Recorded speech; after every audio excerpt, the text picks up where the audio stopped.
This is a CO2 hybrid laser cutting machine with the extra laser engraving head, and we can install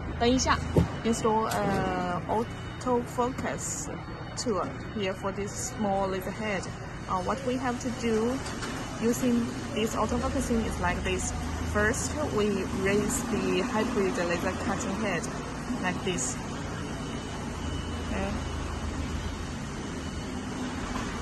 See, raise the cutting head to top, and then lower down this cutting head, small laser head, and then we put the non-metal sheets like acrylic, wood, and other things. Okay, put it, and then we press focus on the front panel.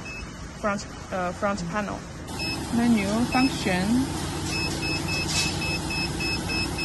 autofocus. 按一下。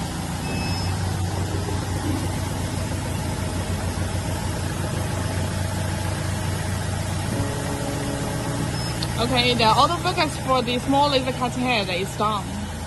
Okay.